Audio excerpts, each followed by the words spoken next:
सब साथियों ने बहुत मार्मिक बात बोली आप लोगों के लिए।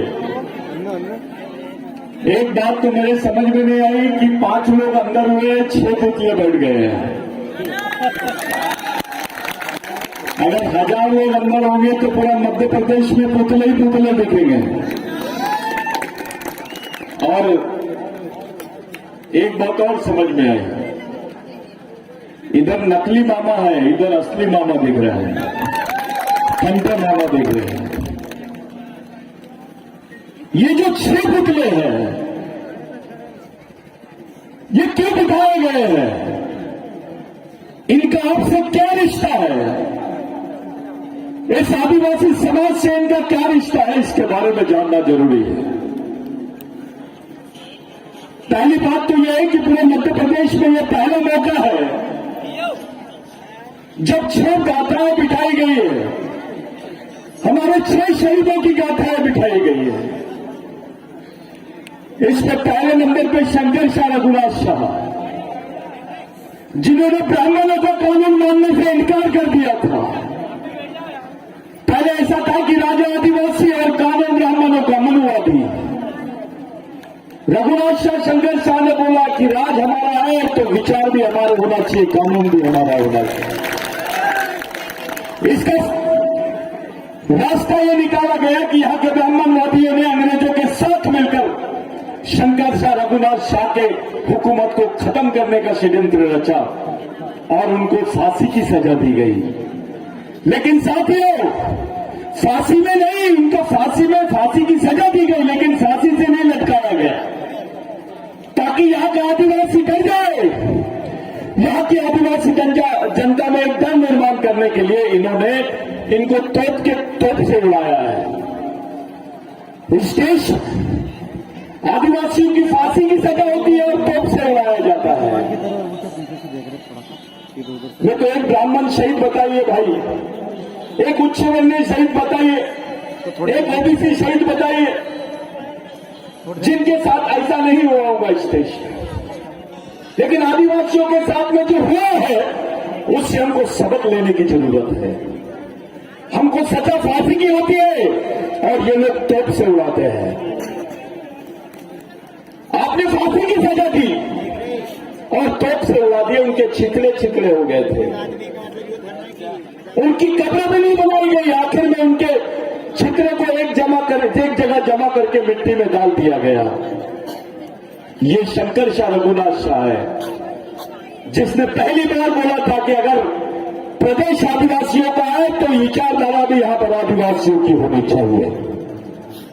ये शंकर शाह रघुनाथ शाह का समाज के लिए योगदान है। इन्होंने टंड्या मामा के बारे में, टंड्या मामा की गाथा स्थापित की। ये जितना निमार मारवा क्षेत्र है, यहां पर 1835 के पहले आपके पास जितनी जमीन थी वो जमीन लीज की जमीन थी। या पेशवाइयों का राज था, राजाओं का राज था, हुकूमत थी। यहां पर एक तरफ मुगल हुकूमत थी, एक तरफ पेशवाई हुकूमत थी और अंग्रेजी हुकूमत भी थी। साथियों, पहले आप लोगों को, हम लोगों को, यानी पूरे आदिवासियों को इस देश में क्रिमिनल ड्राइव बोलते थे। क्रिमिनल ड्राइव का मतलब होता है गुनहगार जमात, जो पैदा होते से गुनहगार होता है, जिसको नौकरियां नहीं है, जिसको सरकारी महकमे में नौकरी नहीं दी जाती थी, जिसको गांव के बाहर रखा जाता था। आदिवासियों के गांव अलग होते थे क्योंकि वो क्रिमिनल ड्राइव थे, वो गुनहगार थे। जब भी आदिवासी किसी शहर में जाता था तो ऐसा आदेश देते थे ये लोग कि उसको मार दो। अगर आपने आदिवासी को मार दिया तो उस पर कोई एफआईआर दर्ज नहीं होगा। ये कानून को खत्म करने वाले भगवान का नाम है टंट्या भील। इस कानून के बाद यहां पर जो बैठे कर्मचारी अधिकारी है, उनको नौकरियां लगी है, चाहे ओबीसी हो, चाहे एससी हो, माइनॉरिटी हो। आप जाके अपने घर के रिकॉर्ड निकाल लो, आपके जमीन में आपको जमीन मालिक कब से बोला गया है? पहले तो आपको भूधारक बोलते थे, टंट्या भील के आंदोलन के बाद आप भूमालक बने हैं, ये सच्चाई है। टंट्या भील मध्य प्रदेश में वो नाम है जिस नाम की वजह से मध्य प्रदेश की जमीन बची है, मध्य प्रदेश बचा है। ये किसी राजा ने जमीन नहीं दिया आपको। ये जो जमीन आपके पास है, आज खेती कर रहे हैं आप लोग, ये जमीन राजा ने नहीं, आपको महान शहीद महाविद्रोही भगवान टंट्या भील की वजह से जमीन मिली है और ये गाथा आपने स्थापित की है। टंट्या भील का कर्जा एक आदिवासियों के खून पर है, ओबीसी के खून पर है, दलितों के खून पर है। बाबा साहब को उनकी मां भगवान टंट्या भील के कहानी सुनाती थी। स्वयं डॉक्टर बाबा साहब अम्बेडकर बचपन में टंट्या भील बनते थे। टंट्या भील का सबसे ईमानदार सैनिक का नाम है रेंगा कोरकू। रेंगा कोरकू, इनको 18 भाषाएं आती थी, अंग्रेजी भी बोलते थे रेंगा कोरकू, लेकिन पढ़े लिखे नहीं थे। इसी रेंगा कोरकू ने भगवान टंट्या भील के पास गया और बोला, भगवान यहां तो आदिवासियों को नौकरियां मिल ही नहीं सकती, ये तो क्रिमिनल टाइप बोलते हैं, आदिवासियों को गुनहगार जमात बोलते हैं। तो भगवान टंट्या भील ने फरमान निकाला एक दिन बाद कि अगर ब्रिटिश सरकार टंट्या भील को पकड़ना चाहती है तो आदिवासियों को पुलिस में भर्ती कर दे। हजारों की संख्या में आदिवासियों को पुलिस में भर्ती किया गया। वहीं से आदिवासियों को नौकरी मिलना शुरू हुआ। वहीं से इस देश में कानून बना जिसमें यहां के आदिवासियों को सरकारी महकमे में नौकरी मिली। रेंगा कोरकू, टंट्या भील, जितने लोग हैं जिन्होंने ये टंट्या भील का इतिहास पढ़ा है, मैं आपको बोलना चाहता हूं, या जितने शहीद हुए सबकी मजारें हैं, सबकी कब्र है, लेकिन आपसे किसी ने पूछा रेंगा कोरकू की कब्र कहां है, टंट्या भील की कब्र कहां है, आप बता नहीं पाओगे, क्योंकि इन लोगों ने इनको गायब किया है। रेंगा कोरकू और टंट्या भील के इलाके में एक भी पंडा नहीं भटकता था। आदिवासियों का राज चलता था, जिसको आप ग्राम सभाएं बोलते थे, उस वक्त टोली बोलते थे। 1 लाख टोलियों को एक समय से चलाते थे टंट्या भील, इसलिए उनको भगवान बोलते थे। आप आदिवासी हो, टंट्या भील की देन है। आप इस देश में जमीन के मालिक हो, ये टंट्या भील की देन है, रेंगा कोरकू की देन है। इससे बेईमान हो गए थे हम। ये हमारे रियल भगवान है, ये ओरिजिनल भगवान है, ये ओरिजिनल मामा है। इन्होंने जो पुतला बिठाया है, ये नकली मामा को भूलना चाहिए समाज ने, और ओरिजिनल मामा को याद करना चाहिए करके पुतला बिठाया है। न तो कोई भी अपने आप को कुछ भी बोल दे रहा है। आने वाले 26 तारीख को भगवान टंट्या भील का जन्मदिन है। जिस दिन देश का स्वाधीनता दिवस रहता है, उसी दिन भगवान टंट्या भील का जन्मदिन रहता है। पाताल पानी में बहुत बड़ी सभा है जिसमें सामाजिक दीक्षा समारोह कर रहे हैं। आप सब लोग 26 तारीख को पाताल पानी के लिए आमंत्रित है, आपको आना जरूरी है। उसके बाद में डॉक्टर बाबा साहब अम्बेडकर, इनकी गाथा इन्होंने स्थापित की है। बाबा साहब ने जो ईमानदारी आदिवासियों के साथ की है, उसको समझना बहुत जरूरी है।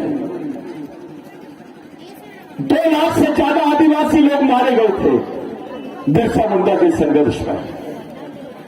इतनी घबरा गई थी ब्रिटिश सरकार कि उनको मजबूरन कानून बनाना पड़ा, जिसको लैंड एक्विजिशन एक्ट बोलते हैं। 1998 में वो एक्ट में लिखा था कि आदिवासी की जमीन गैर आदिवासी आदमी नहीं ले सकता है, और गैर आदिवासी को क्या सरकार भी नहीं ले सकती है।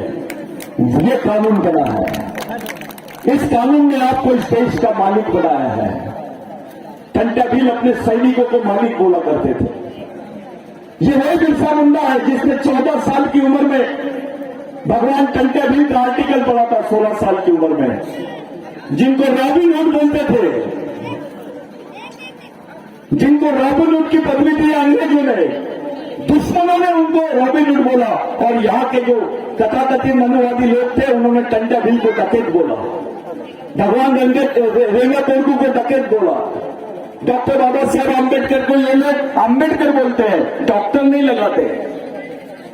अबे भारत का संविधान बना है इसमें, यहाँ का एसटी, यहाँ का एससी, यहाँ का ओबीसी, यहाँ का माइनॉरिटी, यहाँ का ब्राह्मण, सभी उसके कर्जदार हैं। एक बड़ी जवाबदारी बना है। संविधान में होता तो देश नहीं होता, और इसको देश बनाने की जवाबदारी और देश बनाने में जो किरदार निभाया है वो आदिवासी सैनिकों ने बनाया है। 70% लड़ाई आदिवासियों ने लड़ी, 30% गैर आदिवासियों ने लड़ी है।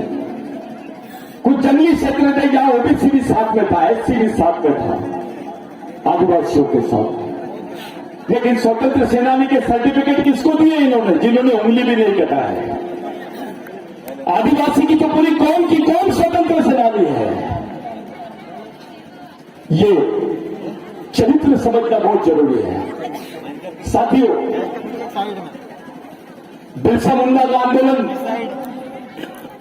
इस समाज को, पूरे देश को देश बनाने का आंदोलन है, क्योंकि बिरसा मुंडा के आंदोलन से डॉक्टर बाबा साहब अम्बेडकर ने प्रेरणा लिया है।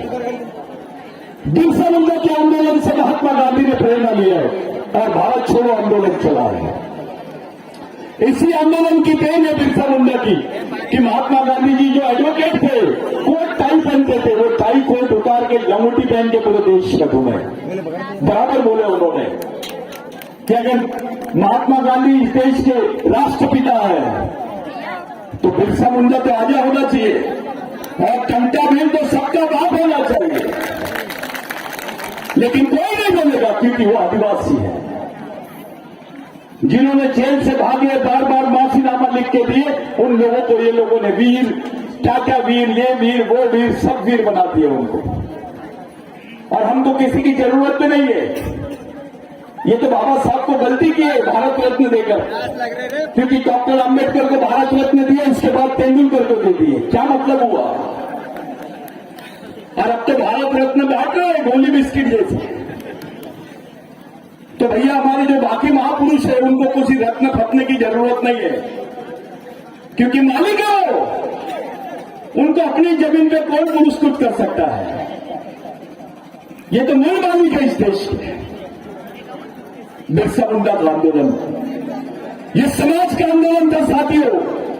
बिरसा मुंडा ने कंटा भील का, रघुनाथ शाह, शंकर शाह, महात्मा फुले, ये जो क्रांतिकारी थे, संभाजी महाराज, ये क्रांतिकारियों की विचारधारा को आगे बढ़ाई। और यही लड़ाई आज हमारे सामने सब लोग देख रहे हैं। जितने युवा यहां बात कर रहे थे, मेरे को ऐसा लग रहा है कि आदिवासी समाज का युवा बोलना सीख गया है, और यही कारण है आदिवासी नेता बिचक रहे हैं, डर रहे हैं। उनको लग रहा है अपनी दुकानदारी खतरे में आ सकती है। ये वही आंदोलन है जिसमें बोला गया राजा का बेटा राजा नहीं और नेता का बेटा नेता नहीं। समाज के गरीब आदमी का भी बच्चा समाज का नेतृत्व करना चाहिए। जिसको ये तकलीफ हुई, मैं उनके घर में सवेरे गया, उनका नाम इन्होंने रामदेव रखे। एक रामदेव और एक दवाई का धंधा करता है। ये रामदेव में जमीन आसमान का फर्क है। वो रामदेव पहले लोगों को नौकरी देने की बात करता था, अब वही लोगों के घर में जा रहा और बोल रहा है काम दो, पैसे दो। वो रामदेव में और ये रामदेव में फर्क है। ऐसे जितने कार्यकर्ताओं को प्रताड़ित करने का काम ये लोग कर रहे हैं, ये हमको याद रखना पड़ेगा। अगर ये लोग तुमको जिला बदल कर सकते हैं, ये लोग तुमको जिले से बाहर करने की रणनीति बनाते हैं, तो तुम इनको सत्ता से बाहर करने की रणनीति बनाओ तो बात है। ये ऐसा लग रहा होगा कि आदिवासी सोया है, ये भोला है। इनको लग रहा होगा अभी इनको अंबेडकर नहीं समझ रहा है, इनको महात्मा फुले नहीं समझा है, ओबीसी आदिवासी को नहीं समझ पा रहा है। ओबीसी को लग रहा है आदिवासी लड़ रहे, लड़ने दो। दलितों को लग रहा है आदिवासी लड़ रहे, लड़ने दो। मुसलमान क्रिश्चियन को लग रहा है आदिवासी लड़ रहे, लड़ने दो। अरे भाई तुम भी वेटिंग लिस्ट पे है, तुम प्रतीक्षा सूची में है। पहले आदिवासी मरेगा, फिर एससी मरेगा, फिर ओबीसी मरेगा, फिर मुस्लिम मरेगा, क्रिश्चियन मरेगा। ये तैयारी है। ये लोगों ने तो पूंजीपतियों को बेच दिया है। गरीब ब्राह्मण भी अभी बार के सामने, बियर बार के सामने चौकीदारी कर रहा है। सच्चाई है कि नहीं? मैं दो बातें बताना चाहता हूं आपको। एक षड्यंत्र किए इन लोगों ने हमारे साथ। 1993 में इन्होंने बाबरी मस्जिद गिराए, 1993 में इन्होंने यहां पर दंगा हुआ, और 1993 में भारत सरकार ने हलफनामा संयुक्त राष्ट्र संघ में भेजी कि भारत में आदिवासी नहीं रहते हैं। भारत में आदिवासी नहीं रहते, इसका मतलब यह है कि आदिवासी भारत का नागरिक नहीं है। ये स्टेटमेंट दे दिया इन्होंने। एक बात ध्यान में रखना, भारत हिंदू राष्ट्र तब नहीं बन सकता है जब तक आदिवासी जिंदा है, क्योंकि वो इस देश का मूल मालिक है। आदिवासी इस देश का मूल मालिक है। एससी, ओबीसी, माइनॉरिटी ये उसके वंशज है। ये समझाने की जरूरत है। जिस दिन आदिवासी वनवासी हो जाएगा, ओबीसी, एससी, माइनॉरिटी स्वर्गवासी हो जाएगा। ये चाल चल रहे हैं आपके साथ। भारत में आदिवासी नहीं है। एक आदिवासियों की बहुत बड़ी संख्या है जिसको भील वंश के लोग बोलते हैं। वो लोग भी आदिवासी नहीं है क्योंकि उनकी भाषा संस्कृत से जुड़ी हुई है। ऐसा हलफनामा भेजे और अपने गांडू में तो चुपचाप है, बात नहीं करते हैं। अब तेरी कौम को खत्म करने का षड्यंत्र चल रहा है, तेरी आने वाली पीढ़ी को खत्म करने का षड्यंत्र चल रहा है, और तू बिछड़े जैसा चुपचाप है। इस बात का सबसे बड़ा इसका मतलब तेरे में बिरसा मुंडा का खून नहीं है, कंटेबरिल का खून नहीं है, तेरे में शंकर शाह, रघुनाथ शाह का खून नहीं है। गोंड अलग भग रहा है, भी अलग भग रहा है, कोरकू अलग भग रहा है, ओबीसी अलग भग रहा है, एससी अलग भग रहा है। अबे जो अपने भाई को नहीं पहचानता वो दुश्मन को कैसे पहचानेगा?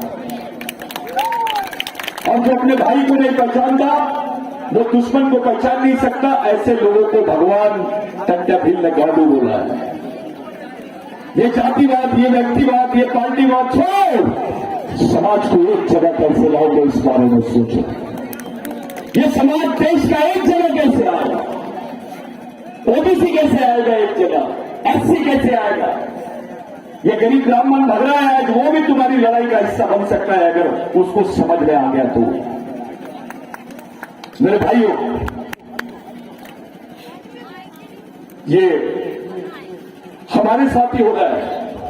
आपने अभी बोले कि भैया वहां पर जो कांड हुआ था, महिलाओं के साथ बलात्कार हुआ, उसकी लाशें गला दी। 13-13 साल की बच्चियों को नक्सलवादी घोषित कर रहे हैं। जिस लड़की का पीरियड नहीं आता है, उसको मासिक उसकी प्रक्रिया नहीं होती, ऐसे बच्चियों को ये लोग नक्सलवादी बोल के मार रहे हैं। जो आंदोलन थोड़ा ज्यादा बढ़ जाता है उसको नक्सलवादी घोषित कर देते हैं। आदिवासी ने कुछ किया तो नक्सलवादी, मुसलमान ने कुछ किया तो आतंकवादी। ये सोच खड़ी कर रहे हैं लोग। ये खिलाफ में, आदिवासियों के खिलाफ में बहुत बड़ा षड्यंत्र है। पूरे भारत में सबसे ज्यादा जनसंख्या मध्य प्रदेश में आदिवासियों की है। जो मध्य प्रदेश का आदिवासी संदेश देगा वही संदेश पूरे देश हो जाएगा। और मध्य प्रदेश के आदिवासियों को बोल रहे हैं कि आदिवासी भारत का मालिक नहीं है और भील आदिवासी नहीं है। भील यानी बारेला,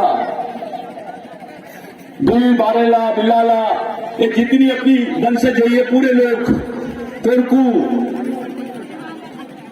ये इतनी हिम्मत कैसे करते हैं? इसलिए करते हैं क्योंकि हमारे लोग, हमारा पढ़ा लिखा आदमी बोलना नहीं चाह रहा है, डर गया है। अपना अधिकारी डरता है कि मेरी ट्रांसफर हो जाएगी, मेरा सीआर खराब कर देंगे। अपना मंत्री डरता है कि दूसरी बार टिकट नहीं देंगे। अब पार्टी बनेगी समाज, तू समाज के भरोसे चुन के आ रहा है या पार्टी के भरोसे? समाज को। अगर आदिवासी नहीं होता तो अधिकारी नहीं होता, कर्मचारी नहीं होता, विधायक नहीं होता, मंत्री नहीं होता। ये जो वास्तविकता है इसको खड़ी करने के लिए काम करो। इनका पुतला लगाना बड़ी बात नहीं है, इनके विचारों को लेकर एक मिशन चलाना बड़ी बात है। वो मिशन चलाने की बात करो। अरे तुम एक जगह नहीं आओगे तो लड़ोगे कैसे यार? थोड़ा चींटियों से सीखो, थोड़ा जानवरों से भी सीखो, वो एक जगह आते हैं। मुख्यमंत्री जी को लगता है आदिवासी तो एक जगह आ गए, इनको थोड़ा बोल दो, बांट दो, दारू दे दो, इनके नेताओं को खरीद फरोख्त कर लो, काम बन जाएगा। ये जो लाइन है इसको चुपचाप कर दो, ये खामोश रखो, इस बात को समाज में खत्म कर दो।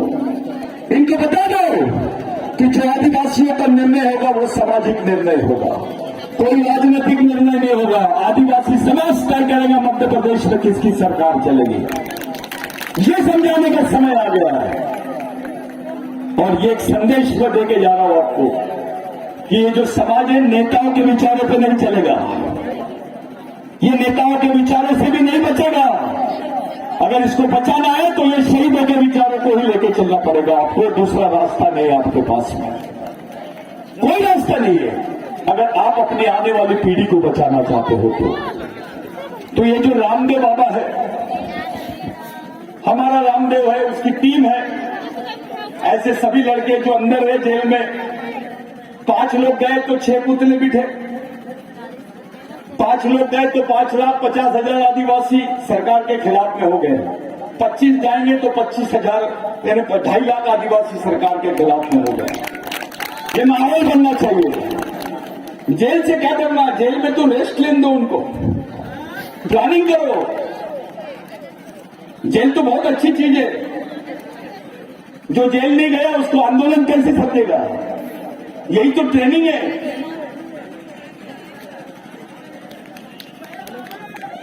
कान के पास से गोली भी जाना चाहिए, कान के पास से गोली भी जाना चाहिए, आवाज का तुमको अंदाजा आ जाना चाहिए। नहीं तो पता है कि भैया कुछ नहीं किया, मैं तो ऐसा हूं, तो मैं राष्ट्रीय अध्यक्ष हूं, अंतरराष्ट्रीय अध्यक्ष से क्या कर लेंगे वे।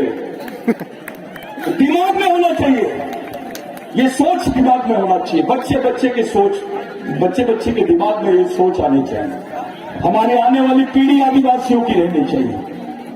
इतनी बड़ी संख्या में तुम लोगों ने सभा लिए, आने वाले समय में तुमको तकलीफ भी हो सकती है, लेकिन एक बात ध्यान में रखना, जैसी जैसी तुमको तकलीफ होगी वैसी वैसी गवर्नमेंट को भी तकलीफ होगी, व्यवस्था को भी तकलीफ होगी। और किसी को लगता होगा कि आदिवासी ऐसी है आंडू पांडू, तो एक बात ध्यान में रखो, एक बिरसा मुंडा था तो सबको हला के रख दिया, अब हजारों की संख्या में टंटा बन जाएंगे, बिरसा बन जाएंगे, रेंगा कोंडू बन जाएंगे, तो क्या होगा गवर्नमेंट का, थोड़ा सोचो। किसकी औलाद है हम, किसका खून है हमारे में, इस समाज को बचाएंगे कैसे, इस बारे में सोचना शुरू करो। मेरे भाइयों, ये समाज नाम की चीज जो है यही तुम्हारा आखिरी रास्ता है। तुमको पार्टी नहीं बचा सकती है, तुमको नेता नहीं बचा सकता है, तुमको अगर बचा कोई सकता है इस परिस्थिति में तो केवल समाज। और उसको जिंदा रखो, उसको एक जगह लाओ, एक विचारों से जुड़ जाओ, दूसरा कोई रास्ता आपके पास में नहीं है। अरे देश में तो राष्ट्रपति भी आपकी है, अभी आदिवासी राष्ट्रपति है, और ये बोल रहे हैं कि भारत में आदिवासी नहीं रहते। ये दोनों बातें देखो, आदिवासी राष्ट्रपति हमने आदिवासी का राष्ट्रपति बनाए, और यही लोग बोल रहे हैं वहां पर संयुक्त राष्ट्र संघ में कि भारत में आदिवासी नहीं है। इस षड्यंत्र को समझो, आपको खत्म करने की साजिश है, आपके अस्तित्व को ही खत्म करने की साजिश है। मेरे जितने युवा साथी हैं, जितने कार्यकर्ता लोग हैं, मैं आप लोगों से विनती करता हूं, संगठन से, पार्टी की बातों से ऊपर उठ के समाज के लिए काम करो। जिस दिन आदिवासियों का सामाजिक स्वरूप खड़ा हो जाएगा, ऑटोमेटिक एससी भी आएगा, ओबीसी भी आएगा, उनको भी कोई पर्याय नहीं है। अगर इस देश के मुसलमान को बोलना है, क्रिश्चियन को बोलना है कि मैं निवासी हूं, तो उसको बताना पड़ेगा कि मैं आदिवासियों का वंशज हूं। इस देश के ओबीसी को बोलना है कि मैं इस देश का मालिक हूं, तो उसको भी बताना पड़ेगा कि मैं आदिवासियों का वंशज हूं। इस देश के शेड्यूल कास्ट को भी बोलना है कि मैं देश का मालिक हूं, तो उसको भी बताना पड़ेगा मैं आदिवासियों का वंशज हूं। अगर ये सच्चाई है तो आपको इस आंदोलन को समझना पड़ेगा। ये आंदोलन किसी ब्राह्मणवाद के खिलाफ में नहीं है, ये आंदोलन किसी पार्टी के या जातिवाद के किसी संगठन के खिलाफ में नहीं है, ये उन विचारों के खिलाफ में है जो इस देश की मूल मालकियत को नकारता है। ये जो हिंदू राष्ट्र की बात कर रहे हैं मेरे भाई, ये आदिवासी मुक्त भारत की बात है। और ये हिंदू राष्ट्र के हलवे में ब्राह्मण भी सुरक्षित नहीं रहेगा, क्योंकि ये लोगों के पास व्यवस्था ही नहीं है उसके पेट पानी की, उसकी रोजी रोटी की। ये लोग बिजनेस माइंडेड है, ये व्यापारी है, इनका दिमाग व्यापार में है, हर चीज का धंधा करना चाहते हैं। राजनीति का भी धंधा हो गया है। अभी राजनीति लोग धंधे के हिसाब से करते हैं, इतना लगाऊंगा तो इतना कमाऊंगा। उसमें कुछ अपने भी नेता शामिल हो रहे हैं। इनसे थोड़ा सतर्क रहो, मिशन चलाओ, ईमानदारी से काम करो, समझदारी और ईमानदारी को साथ में रखो। जो रेंगा तोरकू ने किया, जो भगवान टंटा भीम ने किया, ये लोगों ने जात के लिए अपनी जान नहीं दी, समाज के लिए दी। तुम्हारा सक्का बच्चा भी फांसी में तख्ते में नहीं चढ़ता है तुम्हारे लिए। ये जिन लोगों ने किया, यही तुम्हारे ओरिजिनल भगवान है। कुछ अपने गोंडवाने के साथी वहां पर आंदोलन कर रहे हैं, मैं ऐसा सुना हूं। मैं उनसे मिलना चाहता हूं, पूछना चाहता हूं, बे आदिवासियों में भगवान किसको बोलते हैं? हम उन्हीं लोगों को भगवान बोलते हैं जो हमारे पूर्वज मर गए, उन्हीं को अपना पेन मानते हैं, उसी को अपना पौलाद पेन मानते हैं। अपन वहीं पे हम लोग अपना पेन खाना बनाते हैं।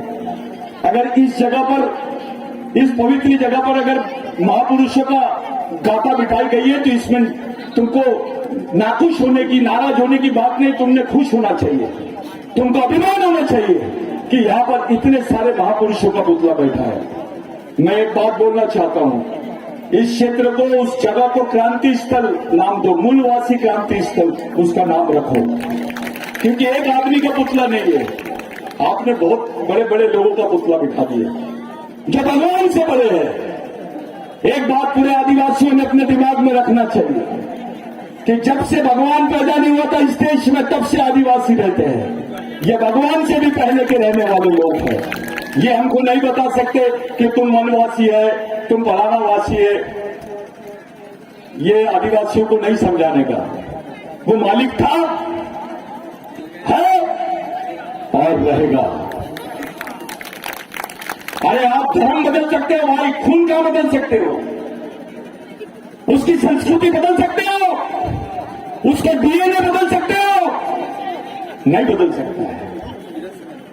इसी मध्य प्रदेश में ऐसे क्षेत्र है, बालाघाट के पास में, इधर बाकी जगह पिछड़े हुए क्षेत्र हैं। सारा मैं देख रहा हूं, मैं बराबर बोलता हूं हमेशा, वहां पे एक NSN की गोली नहीं मिलती, लेकिन बंदूक की गोली मिल रही है। इसके बारे में सरकार कुछ नहीं बोलती। आदिवासी बच्चा अपने बाप की लाश को कंधे पे रख के लेके जाता है, तब सरकार कुछ नहीं बोलती। आदिवासी मजदूर भूख से मर जाता है कोरोना काल में, तब सरकार कुछ नहीं बोलती है। अपने बच्चों को पत्थर पका के खिलाते हैं, तब सरकार कुछ नहीं बोलती है। लेकिन रामदेव बाबा को बुखार आ गया तो मुख्यमंत्री को बुखार आ जाता है, क्योंकि वहां पैसा लगा हुआ है। पूरी तुम्हारे जंगलों पे इंटरनेशनल कब्जा होने वाला है, तुम्हारी जमीनों पे इंटरनेशनल कब्जा होने वाला है, कोई नहीं बचने वाला है। जितने किसान है, किसान की कोई जात नहीं होती है, वो किसी भी धर्म का, किसी भी जाति का हो सकता है, लेकिन किसान नहीं बचने वाला है मध्य प्रदेश में, क्योंकि इन्होंने लैंड बैंक बना दिया है। लैंड बैंक का मतलब होता है जमीन का बैंक। तुम लोगों ने पैसे की बैंक के बारे में सोचा होगा, सुना होगा, लेकिन मध्य प्रदेश सरकार तो जमीन बैंक की बात कर रही है कि हमारे पास जमीन है, आओ पैसा लगाओ, तुमको सब्सिडी देते हैं हम। यार आज करो, यानी ये जमीनें बेची जाएगी किसकी? किसानों की। और अधिकतर जमीनें किसकी बेची जाएगी? आदिवासियों की, क्योंकि आदिवासियों की जमीन सस्ती है। शर्मा साहब की जमीन रहेगी तो वो 10 लाख रुपए एकड़, और आदिवासी की जमीन रहेगी तो 1 लाख रुपए एकड़। क्यों रे बाबा? उस जमीन पे गेहूं होता है, इसके जमीन पे भी गेहूं होता है, वो भी जमीन है, ये भी जमीन है। ये आर्थिक, जो तुम्हारे बीच में आर्थिक तुलना हमारी की गई है, आदिवासी की जान की कीमत 1 लाख, शर्मा जी की जान की कीमत 25 लाख। 25,000 लोग गए होंगे हमारे करनी भाई लोग, तो उनको सुन लेंगे। यहां पर इतनी बड़ी संख्या में लोग रहेंगे, लाखों लोग रहेंगे, उनको नहीं सुनेंगे। इनकी नीति है, ये आरक्षण विरोधी सरकार है, ये संविधान विरोधी सरकार है, ये आदिवासी ओबीसी विरोधी सरकार है। इसलिए बाबा साहब ने बोला बाबा साहब का पुतला आपने लगाया है। मैं इसलिए सम्मान करता हूं बाबा साहब का कि बाबा साहब को मालूम नहीं रहता था उनकी औलाद मर गई है। उनको 1 महीना बाद पता चलता था। वो व्यक्ति अपने समाज की लड़ाई लड़ रहे थे बाहर देश में। ये बाबा साहब की सोच है, यही महात्मा फुले की सोच है, यही बिरसा मुंडा की सोच है, यही टंट्या भील की सोच है। जहां बाबा साहब पैदा हुए वहीं पर टंट्या भील का क्रांति स्थल है, मऊ में पाताल पानी, वही भगवान रेगा कोटू का स्थान है। ये वहीं मीटिंग करते थे, वहीं से आंदोलन चलता था पूरे देश में। सह्याद्री में सतपुड़ों में आंदोलन चलता था। पहले देश के नाम से नहीं जानते थे, पहाड़ों के नाम से जानते थे। ये आपको समझना चाहिए। अरे देश तो अभी पैदा हुआ है, अभी ना देश नाम की चीज तो अभी आई जब संविधान बना है। इसके पहले क्या था? जब देश नहीं था, जब ये आर्य नहीं थे, जब भगवान नहीं थे, तब आदिवासी थे इस देश के मूल मालिक। तब से हम लोग रहते हैं। अपने आप को मालिक बोलना शुरू करो। अगर टंट्या भील का पुतला आप लोगों ने रखा है भगवान का, तो आज से अपनी जिंदगी सुधारो। एक नई सोच के साथ समाज को खड़ा करो। समाज के लिए एक आ जाओ। कोई जातिवाद नहीं, कोई व्यक्तिवाद नहीं, कोई पार्टीवाद नहीं, कोई क्षेत्रवाद नहीं। समाज और समाजवाद के लिए समाज को खड़ा करो। एक सामाजिक मिशन चलाओ। यही हमारे लिए महत्वपूर्ण चीज रहेगी। आप लोग काफी देर से बैठे हैं, मैं जानता हूं कि आप लोग तकलीफ में है, लेकिन आपका मैं धन्यवाद देना चाहता हूं। ये जितने लोगों ने ये आयोजन किया है उनका बहुत बहुत धन्यवाद देना चाहता हूं कि बहुत अच्छी आम सभा ली है आपने। ये सभा समाज को एक नया रास्ता दिखाएगी। यहां से हर एक आदमी एक नया संदेश लेके जाओ कि हम समाज में जीना कैसे है, समाज के लिए जीना कैसे है। आपको समाज में जीना नहीं है, समाज के लिए जीना है, समाज के लिए कुछ करना है। ये पार्टी नाम को चीजों के लिए काम मत करो, नेता नाम की चीज के लिए काम मत करो, समाज नाम की चीज के लिए काम करो। कितने बड़े दीवाने थे, तुम्हारी कौम के लिए हंसते हंसते फांसी का तख्ता चढ़ा दिया। भगवान टंट्या भील को बोले तुम किसको मिलना चाहते हो फांसी के पहले? तुम्हारी बहन आई है, तुम्हारे घर के लोग आए। टंट्या भील ने बोला मैं अपने समाज को मिलना चाहता हूं, क्योंकि मैं अपने समाज को अपना भगवान मानता हूं, मैं इनके लिए जी रहा हूं। वही बात बिरसा मुंडा के साथ हुई। उन्होंने तो किसी से मिलने से इनकार कर दिया था। बोले मैं सिर्फ उन लड़कों से, उन युवाओं को मिलना चाहता हूं जिन्होंने मेरे ऊपर विश्वास किया, जो मेरा उलगुलान आगे बढ़ाएंगे, क्योंकि मैं खून के रिश्तों पे भरोसा नहीं करता हूं, मैं विचारों के रिश्ते पे भरोसा करता हूं। अरे आदमी एक औलाद पैदा कर लेता है, छोटी बात है, लेकिन विचारों से आदमी तो हजारों लाखों लोगों को पैदा कर लेता है। उस आंदोलन की बात बिरसा मुंडा ने किया। बिरसा मुंडा ने बोला हम आर्थिक रूप से गरीब रहेंगे चलेगा, लेकिन विचारों से गरीब नहीं रहना चाहिए। जो आदमी विचारों से गरीब रहता है वो गुलाम पैदा होता है और गुलामी मर जाता है। आपको गुलामी से निकलना है, कैरियराइज करो, प्रशिक्षण लो, शिविर चलाओ, मूवमेंट चलाओ, मिशन के साथ में खड़े रहो। आप संगठन कौन से 50 बनाओ ना पाइली के, कोई फर्क नहीं पड़ता उससे, क्योंकि ये लोग संगठन से नहीं डरेंगे भाई, ये तुम्हारी सोच से डरेंगे। इनको डराना, इनको जीतना है तो पहले विचारों से जीतो, विचारों से जीतो, तब जाके तुम सामाजिक लड़ाई को अंजाम दे सकते हो। आज के मौके पर मेरा भी बोलना ज्यादा वाजिब नहीं है। मैं ठाकुर दादा, जितने लोग हैं, बाकी यादव दादा, सीमा दाई, वो हमारे राजस्थान से आई ताई, हमारी बाकी जितने साथी है जयस के, ये सब लोगों से मैं विनती करता हूं, हाथ जोड़ के विनती करता हूं, अकेले में सोचो, आपके पास कोई दूसरा ऑप्शन नहीं है मिशन चलाने के सिवा।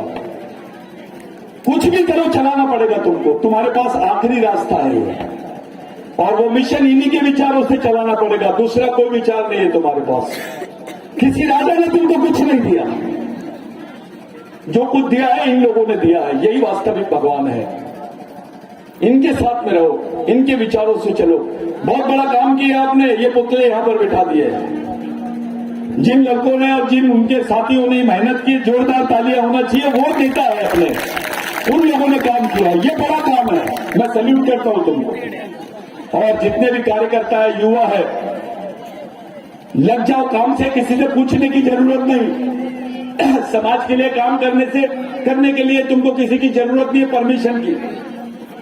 समाज तुम्हारा है, दुख तुम्हारा है, शोषण तुम्हारा हो रहा है, तो लड़ाई भी अपनी होनी चाहिए। लड़ाई अपनी है तो मिशन भी अपना होना चाहिए, मिशन अपना है तो उसके लिए कुर्बानी भी अपनी होनी चाहिए। जो ओबीसी भाई है, जो बाकी दूसरे भाई है, उनको भी समझाओ ये रास्ता है रे भाई, यही रास्ते के सिवा कोई दूसरा रास्ता नहीं है। आप पूंजीवाद के खिलाफ तभी लड़ सकते हो जब आपको दुश्मन दिखाई देगा। आप जातिवाद के खिलाफ में तभी लड़ सकते हो जब आपको दुश्मन दिखाई देगा।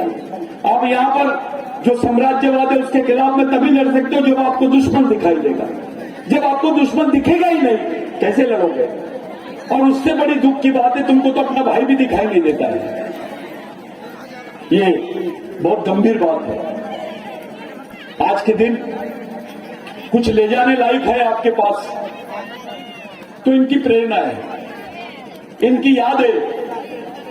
अपने बाप को देखो, अपने बच्चों को देखो, कौन तुम्हारे लिए इतनी बड़ी कुर्बानी दिया है इनके अलावा? तो आपको आखिरी में एक ही आंसर मिलेगा, सिर्फ इन्होंने ही दिए हैं, किसी ने नहीं दिया। इनका सम्मान है, यह शहीदों का सम्मान है।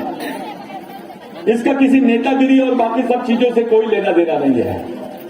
आप लोग समाज के लिए ईमानदारी से और समझदारी से काम करो, यही मेरी आपसे अपील है।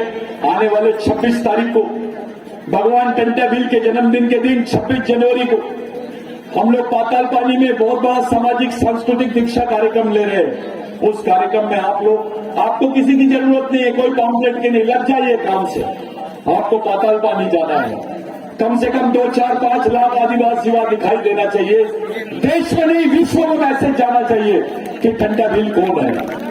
आज हम लोग मध्य प्रदेश, छत्तीसगढ़, झारखंड तक के टंटा भील को पहुंचाए है, नॉर्थ ईस्ट तक के पहुंचाए है। हमारी इच्छा है कि रेगा कोरकू को, टंटा भील को, बिरसा मुंडा को, शंकर शाह, रघुनाथ शाह को, अफ्रीका को भी आदिवासी पहचानना चाहिए, पाकिस्तान का भी आदिवासी पहचानना चाहिए, अमेरिका का भी आदिवासी पहचानना चाहिए।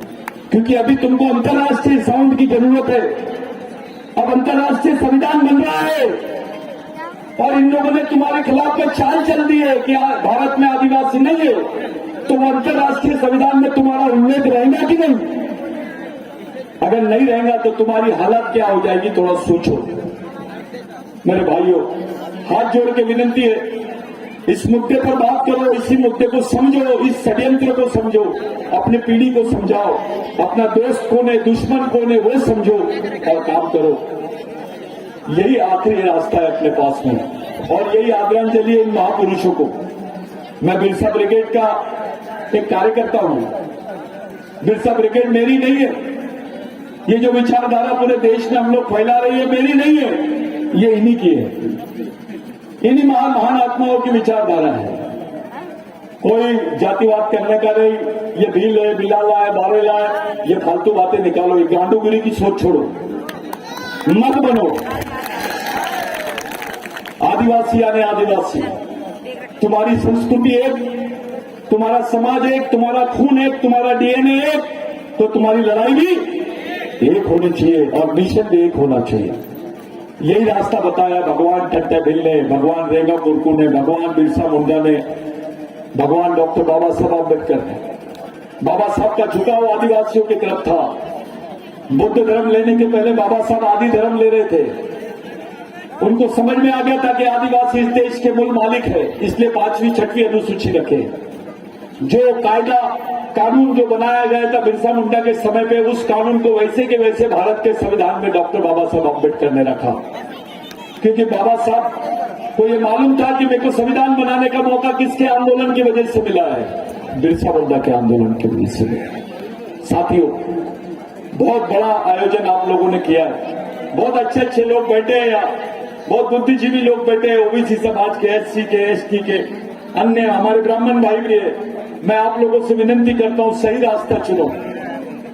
और खास करके आदिवासी समाज के लोगों से बोलना चाहता हूं, अगर आप मिशन नहीं चलाओगे तो मारे जाओगे।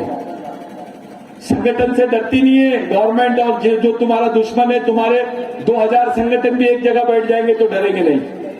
तुम्हारी मिशनरी सोच बन जाएगी ना, तो तुम्हारे 10 लोगों से ये लोग डरेंगे। वो ताकत पैदा करो, विचारों की ताकत पैदा करो, विचारों का मिशन शुरू करो। आदमी के नाम से नहीं पहचानना चाहिए, ऐसे कई सतीश पैदनाम आएंगे और मर जाएंगे। आदमी कौन है? मिशन में आदमी बूढ़ा भी नहीं होता और मरता भी नहीं है। मिशन में एक ही चीज नहीं मरती है, उसका कारण है, उसकी वजह से ही आदमी नहीं मरता है, वो है विचारधारा। तंटाबील हमारे बीच में है, हमारे बीच में रहेगा कोरकू है, हमारे बीच में बिरसा मुंडा है, हमारे बीच में अंबेडकर, बाबा साहब अंबेडकर है, हमारे बीच में शंकर शाह, रघुनाथ शाह है। उसका कारण एक में है कि वो सोच है, वो विचार जिंदा करके ये जिंदा है, इसलिए आपने उनका पुतला बिठाया। नहीं तो आप किसी भगवान का पुतला बिठा देते। आप मेरे को पानी पिला रहे हैं, अपने को दूसरे को पिलाना है, पानी सबको पिलाना है। हाँ, मैं इतने दूर से सिर्फ इसलिए आया कि आप लोग समझ जाओ कि करना क्या है। आप ये लड़ाई पार्टी के भरोसे नहीं लड़ सकते, ये लड़ाई नेता के भरोसे नहीं लड़ सकते। इस लड़ाई को जीतना है तो समाज नाम की चीज तुम्हारे पास होना चाहिए, पूरा समाज एक विचारों से चलना चाहिए, तो जीतोगे। नहीं तो जैसे थे वैसे हो जाओगे। पहले तुमको मूलवासी बोलते थे, बाद में आदिवासी बोलने लग गए, अब वनवासी बोल रहे हैं, 5 साल में स्वर्गवासी बोलेंगे।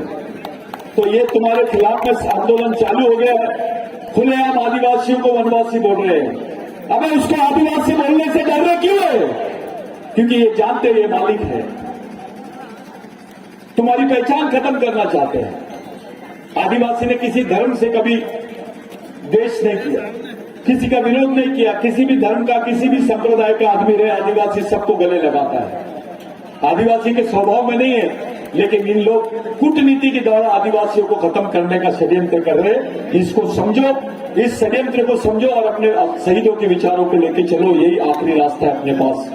26 जनवरी का मैं आमंत्रण देने आया था आपको, पाताल पानी का। जो राजस्थान के लोग हैं, बाकी अलग अलग राज्यों के लोग हैं, मैं उन लोगों को भी बोल रहा हूं, हमारी किसी की जरूरत नहीं, सब लोग मिलकर बुजुर्ग के रूप में वहां पर चलना है और एक सामाजिक शिक्षा, सांस्कृतिक शिक्षा दीक्षा कार्यक्रम में आप लोगों को खड़े होना है। एक रिकॉर्ड बनना चाहिए कि 2 लाख लोगों ने, 2 लाख आदिवासी युवाओं ने भगवान टंटाबिल को अपना क्रांतिकारी सलाम दिया है, भगवान रेगा कोरकू को क्रांतिकारी सलाम दिया है। ये बात आपको जताने के लिए, दिखाने के लिए, समाज में राष्ट्रीय और अंतर्राष्ट्रीय स्तर पर बताने के लिए ये करना जरूरी है। आप लोग समझदार है, आपको किसी चीज के साधन सुविधा की बात नहीं है, ये कोई फाइनेंशियल प्रोग्राम नहीं है, सामाजिक है। आप सब लोग खुद की स्फूर्ति से, खुद के पैसे से, गांव-गांव के लोग इकट्ठा होकर इस मिशन को आने वाले 26 तारीख को आप लोग सक्सेस करेंगे, यही मेरी आपसे प्रार्थना है। जय आदिवासी। हेलो, जोरदार ताली बजाइए। बहुत बहुत